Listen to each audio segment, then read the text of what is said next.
দাও দাদা, আমাকে সেবা করে দাও, আমি আর পাচ্ছি না। বেশ ভাই, এবার তোমায় আমি সেবা দেব ভাই, উদর পূর্ণ করে।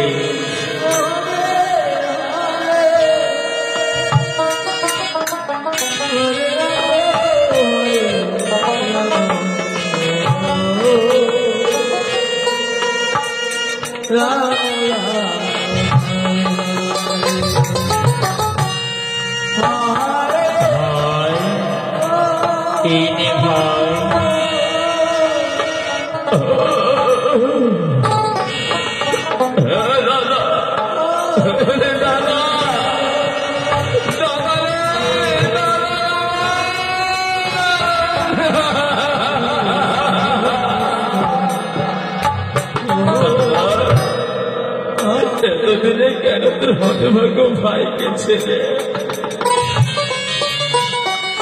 এতদিন তুই কোথায় লুকিয়েছিস রে দাদা?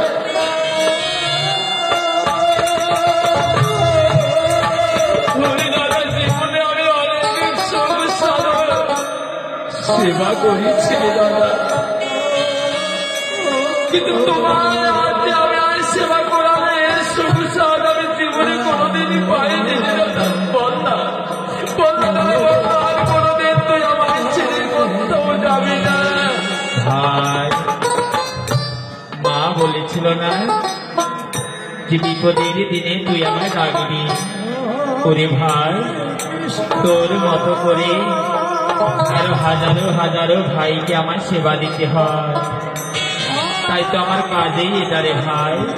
তবে মনে রেখো ভাই, তুমি যখন বিপদে পড়বি আমায় ডাকবি, আমি তোমার ডাকবি সাড়া দেব। তবে বলো না ভাই, তুমি এবার কোথায় যাচ্ছ? না বলবো না, তোমায় এ কথা বলবো না। তোমাকে দেখে আমার মন বলছে তুমি আসল পরিচয় আমার জেনে গেলে আর তুই কোনোদিন আমায় ধরা দেবি না, তাই বলবো না দাদা। তোমার কাছে বড় জোর অনুরোধ দাদা, তুমি এই কথা আমার চিকিৎসা করো না। আমি আমার দু নয়ন যেই দিকে যায় আমি সেই দিকে যাবো দাদা। বেশ ভাই, তবে তুমি যাও, আমি আসি কেমন? দাদা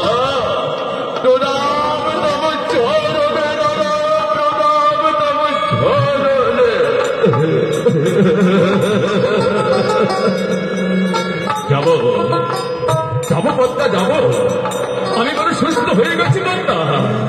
পদ্মা, তোমার বড় বাসনা পূর্ণ করতে আমার দয়ার দাদার সন্তান হয়ে গেছে পদ্মা। জানি না পদ্মা, জানি না তুমি এমন ভাবে আমার প্রতি তুমি দয়া করেছো পদ্মা, যার কারণে মায়ের দেওয়া সেই কথা নিয়ে আমার দাদাকে নিয়ে গেছি। পুরোনায় আবার আমি শক্তি পেয়ে গেছি। এবার যাবো পদ্মা, এবার যাবো আমি বৃন্দাবনে, ওই শুরু ধরে গঙ্গা পেরিয়ে মাঝি ভাই,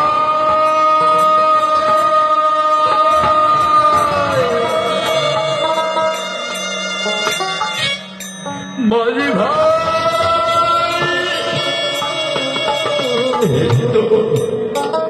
এই তো সুরধুলি গঙ্গা। আর আমার কাকা বাবু বলেছিল বৃন্দাবনে যেতে গেলে সুরধুলি গঙ্গা পার হতে হয়।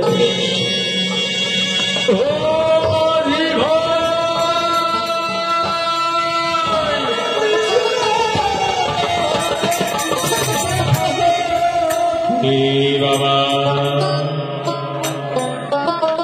এই তবে মাঝি ভাই দাঁড়িয়ে রয়েছে। মাঝি ভাই, চলো চলো মাঝি ভাই, চলো আমাকে শীঘ্র তুমি সুরধুলি গঙ্গা পার করে দাও।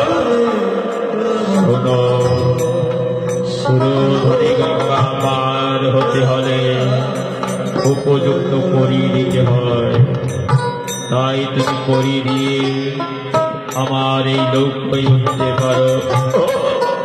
মাঝি ভাই, বলো না, বলো না মাঝি ভাই, ও কথা বলো না। আমি যে দিনহীন গঙ্গা, এক সময় আমার সব ছিল মাঝি ভাই, ভিখারি হয়ে গেছি মাঝি ভাই।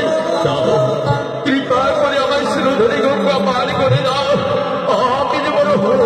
আমি যে বড় জ্বালা যন্ত্রণায় ছটফট করছি, আমার বৃন্দাবনে যেতেই হবে। আমাকে দয়া করে পার করে দাও মাঝি ভাই। না না, সুরধনী গঙ্গা পার তো দূরের কথা বাবা। এই সুরধন গঙ্গায় যদি স্নান করতে হয় তবু করে দিতে হয়। আর এই পারের ঘাটের পয়সা যদি তুমি না দিয়ে পার হয়ে যাও, শেষের দিনে তুমি পার ঘাটায় তুমি ধরা পড়ে যাবে। তাছাড়া তুমি যে বাসনা নিয়ে যাচ্ছ, এই পবিত্র সুরধনী গঙ্গার পারের করি না দিলে তোমার মনোবাসনা পূর্ণ হবে না। বলি ভাই, বলো বলো মাঝি ভাই, আমি কিভাবে কেমনে করে আমি শিরোধনী গঙ্গা পার হব? যে কোনো বিনিময়ে হোক না কেন আমার শিরোধনী গঙ্গা যে আমার পার হতেই হবে মাঝি ভাই, আমার পার হতেই হবে।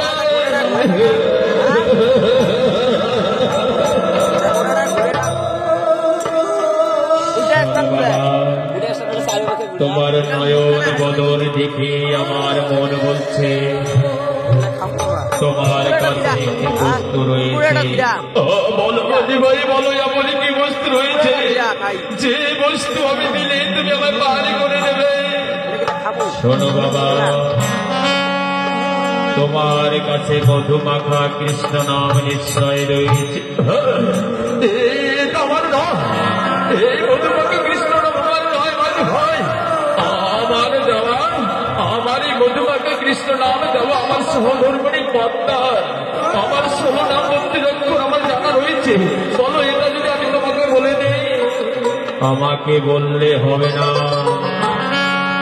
তুমি 16 নাম মন্ত্রীরক্ষর নিয়ে ওই তোমার বদনে মধুমাখা কৃষ্ণ নাম করে করে এই সুরধনী গঙ্গার স্ত্রী যেসব ভক্ত বাবা মায়েদের দর্শন পাবে, তুমি সুরধনী পারের করি নিয়ে নেবে ভিক্ষের করে। আর ভিক্ষের করি হলেও আমি তোমায় পার করে দেব।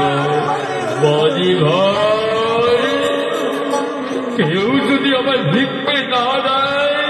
শোনো, তুমি ভিক্ষে করতে ছুটে যাও, যদি তোমায় কেউ ভিক্ষে নাও দেয় তবে আমি কাঙ্গালকে পার করে দে। আমি তো কাঙ্গালের জন্যই তো তরি নিয়ে রয়েছি। যাও, তুমি শুধু কাঙ্গালে বেশে একটিবার মধুমাখা কৃষ্ণ নাম করে ওই সুরধনী গঙ্গার স্ত্রী ছুটে যাও ভক্ত বাবা মায়ের কাছে। মাঝি ভাই,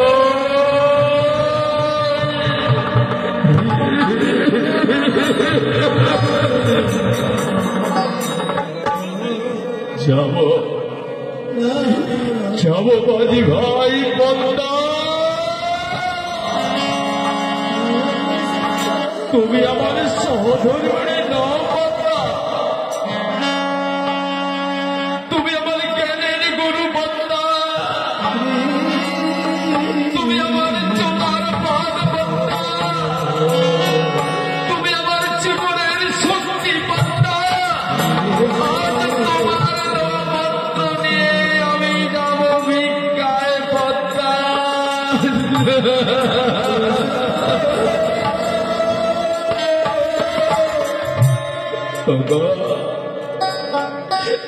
পবিত্র সুরধনী গঙ্গার তীরে যত আমার বাবা মায়েরা রয়েছ তোমরা,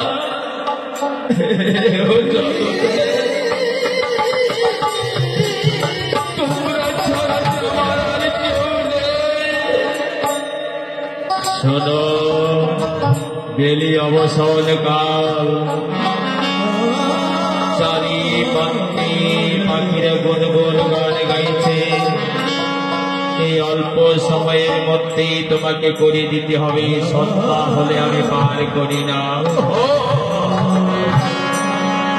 আমি তাই করছি মাঝি ভাই। কে আছো আমার পারের করে দিয়ে?